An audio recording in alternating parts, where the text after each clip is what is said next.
দেশবিরোধী ধ্বংসাত্মক আন্দোলন, সমাবেশ, উস্কানিদাতাদের বিরুদ্ধে সরকারের কঠোর অবস্থান তুলে ধরে স্বরাষ্ট্র উপদেষ্টা জাহাঙ্গীর আলম চৌধুরী বলেছেন, এই ধরনের তৎপরতায় জড়িতদের গ্রেফতার করা হবে। গতকাল সচিবালয়ে আইনশৃঙ্খলা পরিস্থিতি সংক্রান্ত সভা শেষে তিনি বলেন, নারী ও শিশু ধর্ষণ মামলার বিচার দ্রুত শেষ করা হবে। নূর মোহাম্মদ ভিয়ার রিপোর্ট।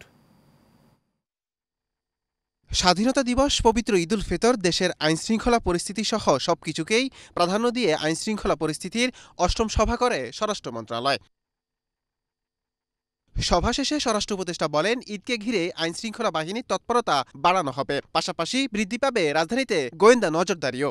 দেশ বিরোধী ধ্বংসাত্মক আন্দোলন, সমাবেশ ও উস্কানিদাতাদের গ্রেপ্তার করা হবে।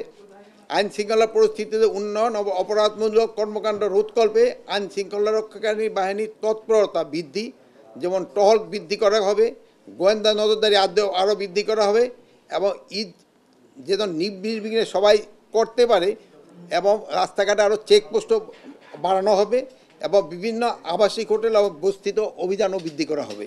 ঈদে অতিরিক্ত যাত্রী ভাড়া না বৃদ্ধি করতে সংশ্লিষ্ট কর্তৃপক্ষকে নির্দেশ দেন স্বরাষ্ট্র উপদেষ্টা। ঈদের সময় অনেক সময় যে লঞ্চ চালারা ভাড়া বাড়ায় দেয়, তারপরে বাস চালারা অনেক সময় ভাড়া বাড়ায় দেয় এবং তারা বলে যদি না আমরা লিমিটের মধ্যে এটা যেন না হয়, তো আমরা সংশ্লিষ্ট কর্তৃপক্ষকে বলছি যে সরকার কর্তৃক যে নির্ধারিত ভাড়া, ওই ভাড়াটা শুধু তারা নেবে, বেশি ভাড়া যেন কেউ নিতে না পারে। এছাড়া নারী ও শিশু নির্যাতন নিয়ে সরকারের জিরো টলারেন্স, এ বিষয়ে সরকার কঠোর অবস্থানে আছে জানিয়ে উপদেষ্টা বলেন, ধর্ষণের মামলা বিচার দ্রুতই করতে হবে। ধর্ষণ সহ নারী শিশু নির্যাতনের বিগত সরকারের অবস্থান অত্যন্ত স্পষ্ট। নূর মোহাম্মদ ভূঁইয়া, এশিয়ান টেলিভিশন, ঢাকা।